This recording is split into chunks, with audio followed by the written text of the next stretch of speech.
बात जंगल की भी करते हैं। कल हमने कुछ तस्वीरें आपको बताई थी कि किस तरीके की सूरत हाल बनी हुई है। आज एक और ज़िला उधमपुर है जहां से लगातार ये खबरें आ रही है कि आग की वारदात जो है वो हुई है और कलाड़ी फॉरेस्ट एरिया है जहां पर भयानक आग लगी है और मुसलसल इसको बुझाने का काम भी जारी है।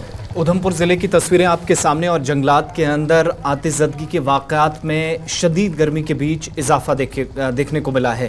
सिर्फ उधमपुर के अंदर देखेंगे तो एक हफ्ते के दौरान ये 5वां इंसिडेंट है। नेशनल हाईवे के पास वाले एरियाज़ और जो दूर दराज जंगलात वाले इलाके हैं या जंगलात हैं वहाँ पर भी काफ़ी नुकसान की इतलात हैं और कुछ एक केबल भी नज़र आ रही है जंगलात के बीच। अब हो सकता है कोई सरकारी कामकाज वगैरह आसपास चल रहा हो, लेकिन तबाही के मनाजिर तकरीबन हर एक ज़िले से इस बार इस सीज़न में पर्टिकुलरली सामने आए हैं जहां पर शदीद नुकसान जंगलात का हुआ है। जंगली जानवर मारे गए हैं, परिंदे मारे गए हैं और इस तरह की खबर जो कल आपके सामने मेंढर से रखी थी लाइन ऑफ कंट्रोल के आसपास, आज उधमपुर से भी लगभग वैसी ही मालूमात अभी तक पहुंची हैं। रिपोर्ट पेश कर रहे हैं इस जंगलाती इलाके से। देर रात भी जब यहाँ पर कोशिशें तो मुसलसल हो रही हैं लेकिन उसका कोई मस्बत नतीजा सामने नहीं आया। रिपोर्ट के साथ उधमपुर से गुलिस्तान न्यूज़ नुमाइंदा काल्डी के जंगलात से किशोर शर्मा। नमस्कार, मैं किशोर, आप देख रहे हैं गुलिस्तान न्यूज़ और इस वक्त गुलिस्तान की टीम काल्डी के इलाके में है। लगातार 4 दिन से काल्डी के इलाकों जो जंगल हैं उन जंगलों में जो है वो भयंकर आग लगी है। तस्वीरें हम आपको करीब 11:30 बज रहे हैं। देखिए किस तरह से जो काल्डी के जंगल हैं वो जल के पूरी तरह से राख हो चुके हैं।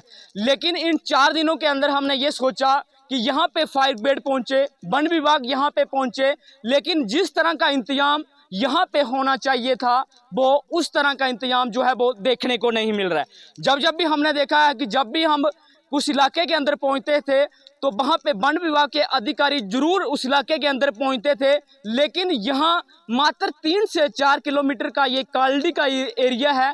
यहाँ पे पूरी तरह से जो जंगल हैं वो दूं करके जल रहे हैं। लेकिन प्रशासन को भी होना चाहिए, फायर ब्रिगेड को भी होना चाहिए।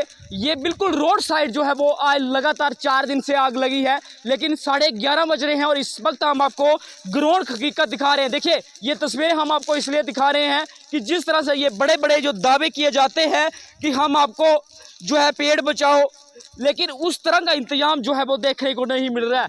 जहाँ ये कवरेज किसी खतरे से कम नहीं है क्योंकि यहाँ से आगे हम नहीं जा सकते, इसलिए तस्वीरें हम आपको दिखा रहे हैं। देखिए यहाँ खड़ा होना भी मुश्किल है क्योंकि किस तरह से भयंकर ने जो है वो प्रचंड रूप लिया है।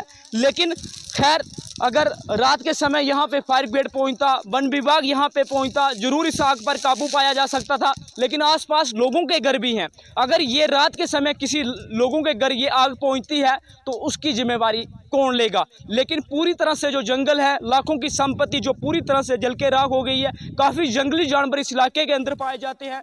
चलिए, किशोर शर्मा रात देर गए ग्राउंड रिपोर्ट बता रहे थे और आज सुबह की इतलात ये भी है कि रात भर ये सिलसिला जारी रहा और सुबह भी ये सिलसिला इसी तरीके का है। अब याद रखिएगा हज़रत शेखुल आलम ने एक मशहूर बात बताई है जो पूरी दुनिया में आज बताई जा रही है कि अनपोश तेली ये वन पोश, यानी खाना पीना तभी होना है जी जब जंगल हमारे बचेंगे। और जिस तरीके से धुआं हो रहा है, जिस तरीके से आग पिछले 3-4 दिनों से जम्मू के मुख्तलिफ जंगलात के अंदर लगी हुई है और जिस बड़े पैमाने पर जो ऑपरेशन शुरू करना था, रेस्क्यू रिलीफ ऑपरेशन, यहाँ पर जो नहीं हो पाया है, उससे ये साफ लग रहा है कि आने वाले दिनों में सूरत हाल किस तरीके की पैदा हो सकती है। अब ये तस्वीरें खुद बयान कर रही है कि कितना अलर्ट हमारा सिस्टम है और कितना अलर्ट हमारा पूरा निज़ाम है कि इस जंगल में जो आग लगी है और जो माना जा रहा है कि 3 से 4 किलोमीटर का ही दायरा है, इस पर अगर हम एक कंप्रहेंसिव प्लान बना लेते तो शायद ये बुझ भी जाता।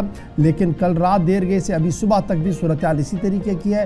डिस्ट्रिक्ट एडमिनिस्ट्रेशन से लेकर फॉरेस्ट डिपार्टमेंट से लेकर फायर एंड इमरजेंसी डिपार्टमेंट से लेकर जो दीगर अमला जात होने चाहिए थे, जो सिक्योरिटी रिव्यूज़ होने चाहिए थे, उसमें कहीं ना कहीं कोताहियाँ दिख रही हैं और ये जो ग्रीन गोल्ड है वो लगातार धुआं हो रहा है। जम्मू के मुख्तलिफ इलाकों से लगातार पिछले 3 दिन से हम आपको बता रहे हैं कि किस तरीके से सूरत हाल वहाँ पर बनी हुई है।